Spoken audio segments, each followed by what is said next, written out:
सिंधुदुर्गामध्ये पहिल्यांदा दाखल झाला आहे, आज त्याची पाहणी करणार, कसं नियोजन असेल का? जी घटना छत्रपती शिवरायांचं पुतळा स्मारक पाडलंय ती दुर्दैवी आहे. आमच्या खूप इथं भावना दुखावल्या, पण ह्या राजकारणी लोकांना याच्यामध्ये राजकारण चालवलं, दोघांनी पण. आमचं एवढंच म्हणणं आहे की तुम्ही छत्रपती शिवरायांचा वापर करून त्याच्यावरती राजकारण नका करू. तुम्हाला खूप जागा आहेत दुसऱ्या राजकारण करण्यासाठी. जो कोण दोषी आहे ना तो कायमचा मध्ये पाहिजे. एकतर कायद्यात दुरुस्तीच झाली पाहिजे की कुठल्याही महापुरुषांचं असं बांधकाम करणारा असो किंवा त्याच्यात संबंधित काही लोक असं हे सुटलेच नाही पाहिजेत कधीच, तरच हे थांबणार आहे. कारण जर दर्जाहीन बांधकाम तुम्ही करणार असाल तर असे लोक रस्त्यावरती फिरायला ठेवलेच नाही पाहिजेत. आता आपणही प्रत्यक्ष तिथं जाऊन बघूयात, आपणही इकडूनच बोलतोय काय होतं कसं होतं. दादा, आज महायुतीकडून आज सर्वत्र आंदोलन केलं जात आहे, भाजपच्या वतीने आंदोलनं केली जात आहेत. आज सिंधुदुर्गात परमिशन नसताना देखील संपूर्ण महाराष्ट्रात आंदोलनं केली जात आहेत, कसं पाहतात? नाही, शेवटी ते राजकारण करणारच हे लोक.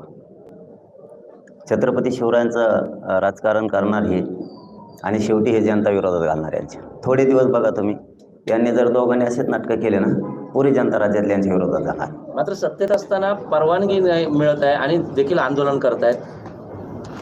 आहे ते कामं करा ना दोघं पण. त्याला सापडून आणा, तो कसं काय पळून गेला, कोण आहे, कोणी करायला तातडीनं लावलं तो पण शोधा. त्याच्यामध्ये कोणाकोणाचा हात आहे तातडीनं उभा करण्यासाठी. कारण जे 3-3 वर्षात होत नाही असं म्हणणं आहे ते 6-7 महिन्यात कसं उभं राहत आहे. नेमका करून घेणारा कोण आहे, की करणाऱ्याला जास्त घाई होती कॉन्ट्रॅक्टरलाच. हे पळून कसं काय जाते. हे बघा, हिशोब जनता करणारे यांना किती राजकारण करू द्या दोघांना पण. आपल्याला काय वाटतं, राज्य सरकारने जबाबदारी झटकली आणि ती नौसेनेवर ढकलली आहे. देशाच्या नौसेनेकडनं हा पुतळा उभारण्यात आला होता असं म्हटलं जात आहे, याकडे कसं बघतं? नाही, त्याचं थोड्याच दिवसात दूध का दूध पाणी का पाणी होणार आहे. जनतेसमोर येणार आहे नेमकं काय झालंय, काय घडलंय, कोण कोण दोषी आहेत, काय होणार आहे. परंतु हे दोघांनी जे राजकारण चालवलं ह्या दोघांनाही सुट्टी जनता देणार. चल, धन्यवाद. छत्रपती शिवाजी महाराज की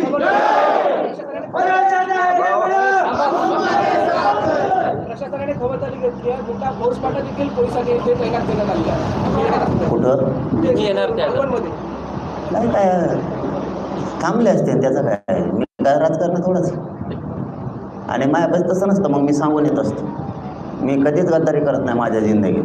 मला काय म्हणजे काय तुमच्या प्रश्नाचं उत्तर जर तसं असेल की मी काय करणार अमुक आपण असं कधी गद्दारी करत नाही. आपण सांगून करत असतो. पुढचा किती जागीरदार असू द्या, मी आणि माझा समाज या राज्यातली जनता आणि या देशातली जनता दुखावली.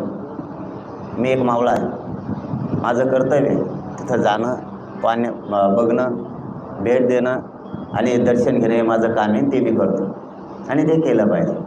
ते पोलीस बांधवांना दोष देऊन का होतं की हे नीट नाही, ते दोन्ही हे महाविकास आघाडी महायुती हे बिघडलेले सगळे दोन्हीची. यांना कशाचं राजकारण कळत नाही. ते पोलिसावर बी टाकलेलं बसलेत काही दिवसांना, आता न्यूवर टाकलेलं तसं. पण जनता त्यांचा हिशोब करणार आहे. यांनी जर असंच केलं. चला, धन्यवाद. पालघरमध्ये वाढवून शेतकरी असेल, मच्छीमार असेल, त्यांनी विरोध केला आहे.